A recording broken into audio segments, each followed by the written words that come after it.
And in Form 2, which, by the way, is a very confusing time in life, I had this dream to be a wife and a mother. And then I had this auntie who was a real mentor. I loved her life. I admired everything she was. And she told me, Mudhoni, you better start praying for that husband in Form 2.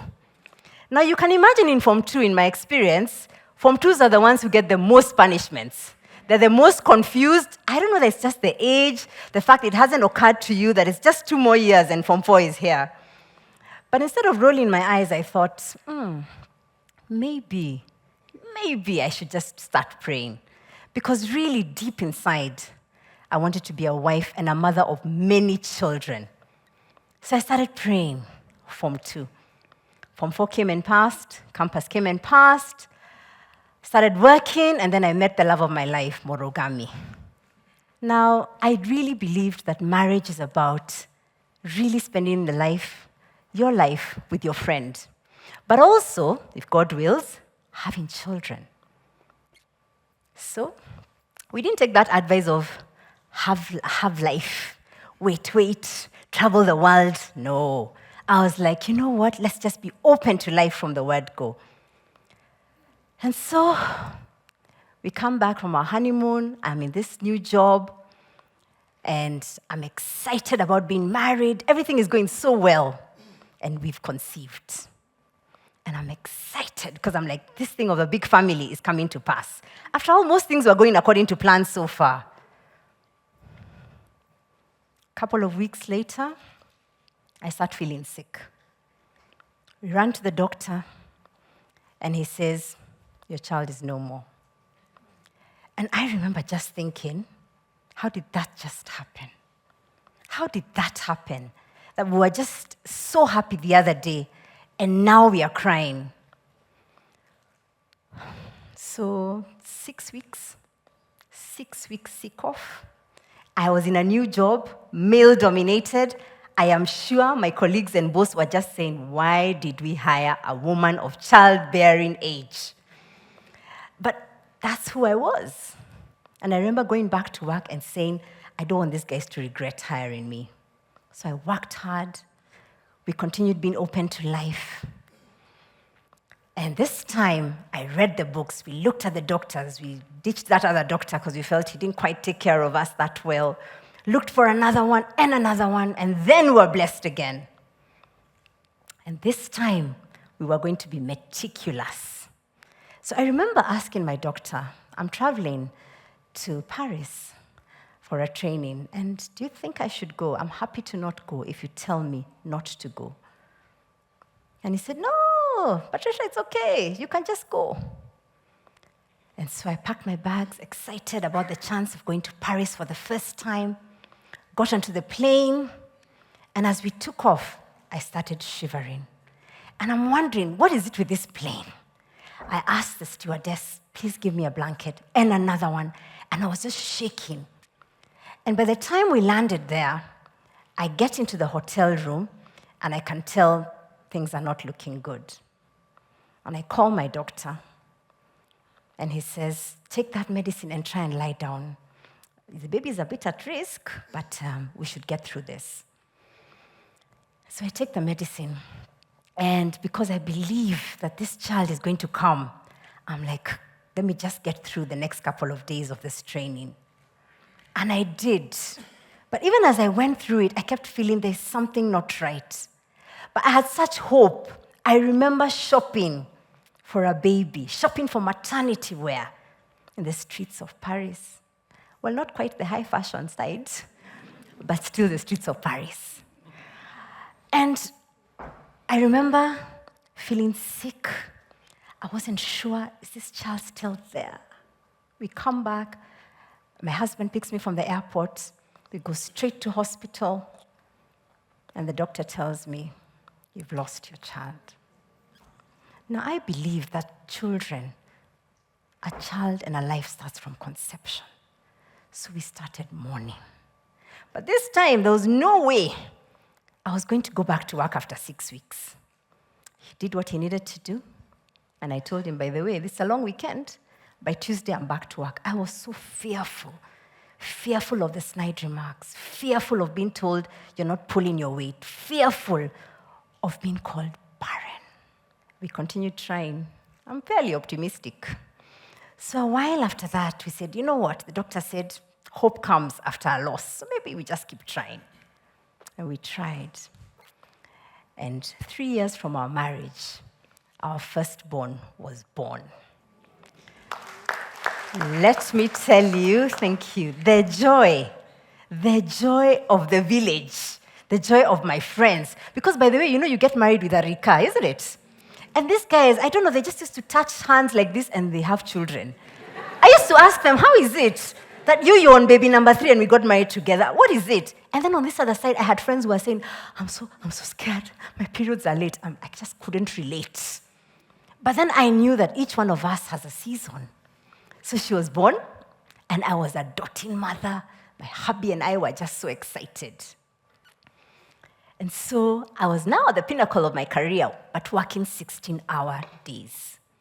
And so I knew soon this baby we've prayed for, we've been crying for, this treasure is going to call me auntie. Because I leave the house in the morning before she wakes up, and I get back at what time? When she's asleep. So I knew something had to change.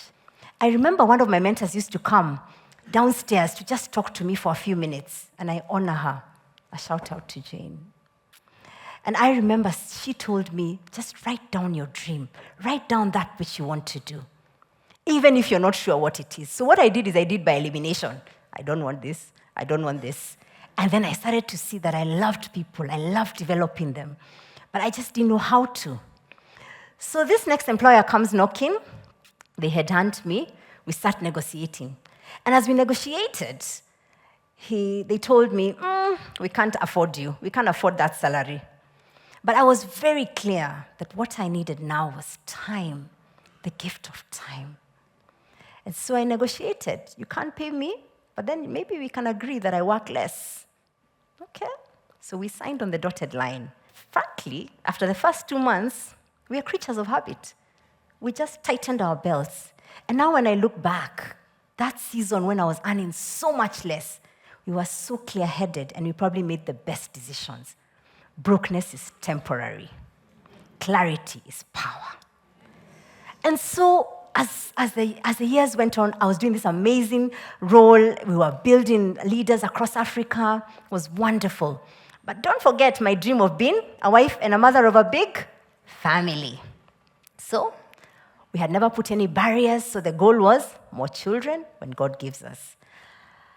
So, year 1, year 2. Now after this firstborn, yeah? Year 3, year 4, we are conceived again. Now I am delirious. Great job, I have time, and now we are expecting again. I loved it. I loved that pregnancy. But I remember as we approached the last trimester, I suddenly felt sick. I remember calling the doctor, and he said, rush to the hospital. You see, I was big. I couldn't even see my toes.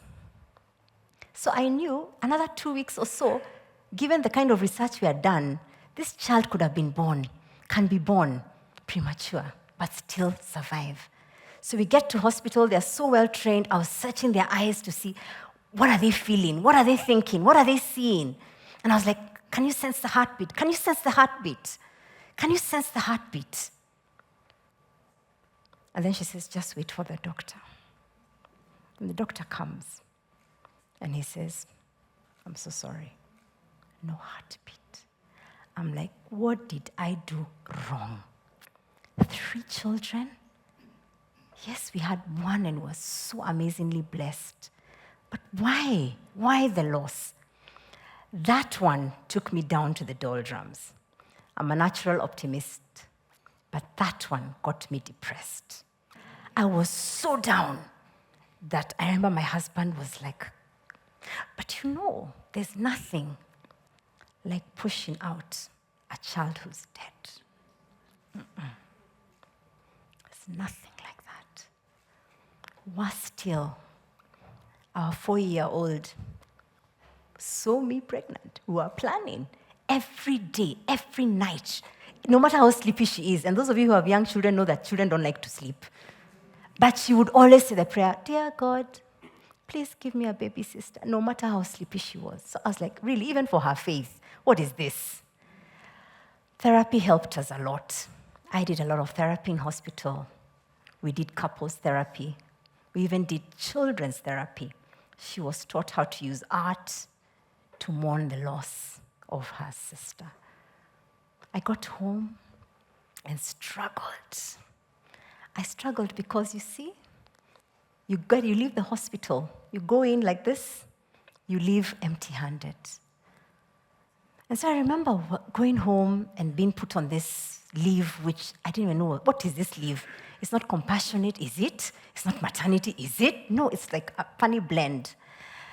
And I remember going through that therapy and I remember the therapist, I remember asking her, what am I going to see when I get back to work?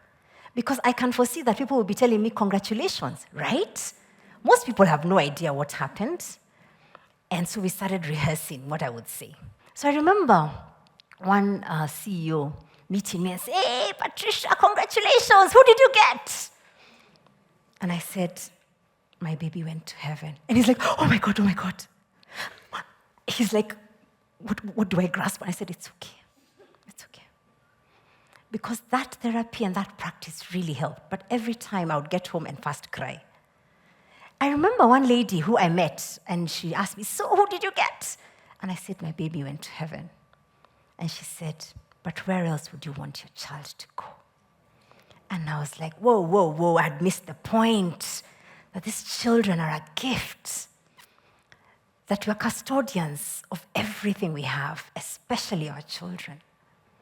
And I told her, "Thank you for reminding me," because I was so attached to my dream of being a wife and a mom to a large family. I remember my husband was so distressed. He's like, "This girl he married from Nyeri, she's so sad. What can I do?" I think loss of children affects men even more potently because they're wondering how they feel helpless. It was a helpless and hopeless situation. So as we navigated the healing, one of the points of advice I was given by one mentor was try and get into a project, something that you might enjoy. And so I started looking for a doctoral school. And I found a school, guess where? Paris. When that school said they've admitted me, I thought to myself, can I go back to Paris after my last situation there? But this school, International School of Management, and by the way, I don't speak French, don't get me wrong, was so good in terms of allowing women to go back to school. So they would give scholarships to women who are returning to school. At the same time, they actually allowed you to take a leave of whatever type if your family needed it. I was still very optimistic and hopeful that maybe another child will come. So I was keen that the program would help me integrate life, work, family, marriage, everything that we were doing. So I joined ISM and I started studying. And just when I'm getting to halfway through the program, we conceived. And I tell you, that pregnancy was so scary. Every day I would wake up and say, the baby's still there. Thank you, God. Funny enough, at every point we had lost our other 3 children, I was triggered. You see, life has a way of reminding you of the things you've struggled with. Maybe to reconfirm you've got the lesson. And so, month 5, month 6, month 7, month 8, month 9, the baby is born. Can you imagine the joy of holding that child? I mean, I could have eaten her, you know that thing of what? And for me, more than holding her, is that our older daughter could see that the faith that she had had for 7 years, it's not lost on me that 7 is a number of completion. So I'm continuing with the doctorate, and I finish it, and I come back to my employer, and I tell him, you know what? I think it's time. It's time for me to now say kwaheri. 10 years in that particular company, great work that we did with an amazing team. But I had opened my own firm called Breakthrough, because I was struggling for possibly 15 years to find my own purpose and to also get detached from the rigidity of my own plan, but also to deal audaciously with hopelessness that had happened in our lives. So I told my boss, and in that place where I worked, I was like a fixed asset. So when they heard I'm leaving, they're like, fixed assets don't leave. But I was like, it's time. They're like, what are you going to do? 2019, I'm going to start my farm. We had a couple of corporate clients, and my goal was to help them break through the things that they were struggling with personally, professionally, corporately. So I said, ta-da, and off I went. 2020, you know what happened, right? Those corporate clients walked out one by one. But somehow, given the fact that we had struggled so much to have children, I had this intricate relationship with life and death, that I knew that nothing really comes our way to just finish us. And so, as it so happened, we used to teach the course, Disrupt Yourself Before You Become Disrupted. So people started writing to me, you, Madam Disruptor, can you teach us now how to disrupt ourselves in this situation of the pandemic? And I was like, okay, this is where the doctorate should show itself. And for a month there, like many of us, I was just frozen. We postponed our conference the day before, when the first case, March 13th, was found in Kenya. And so we started thinking about technology. And I remember our very first webinar around resilience. To tell you the truth, I think we were the ones who were being tested on resilience. Because we set it as webinar, I really love people. I wanted to see their faces. I wanted to see their expressions, because people were so lonely, so desperate for connection. So we discovered that when the webinar is starting, and I told my team, no, we've got to figure out, because part of this is not just the content, but the connection we want to make with people. And I remember some people saying, hey, you are not ready. You're not ready for us. Return our money, refund us. And then 2 people actually said, how many of you even know how to run a Zoom? This is April 2020. In fact, I remember when we finally got it going, there were some people whose cameras were on their legs, the shoulders. You remember those days where you don't know where the camera is, isn't it? But I was like, they're here. And they're here to get resilient. And at the end of that first session, they told us, even if you didn't teach us anything, the resilience to try, the courage to begin again is all we needed. And that's what gave rise to Rise, my first book. Really, I'm an accidental author. 3 books in 3 years was never going to be part of my plan. But I think somehow, going back to the way life has been, I also realized that you don't have much time. I don't have much time. And then the following year, it gave birth to Rise School. And now looking back, the idea behind Rise School is to help people rise from the ends of the earth, wherever you are, to overcome your personal losses, professional losses, to learn how to break through and to learn how to rise.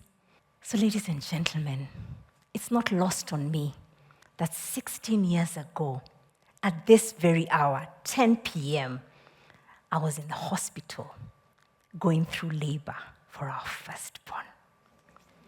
She turns 16 tomorrow.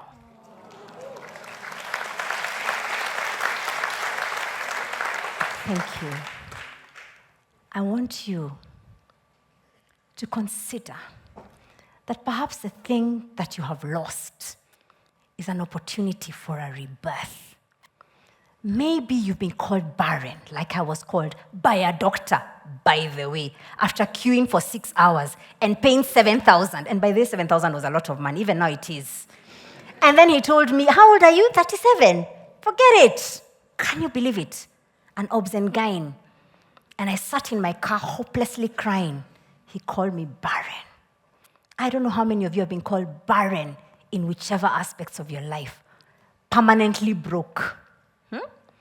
Divorced, separated, sick. I don't know what labels you're carrying.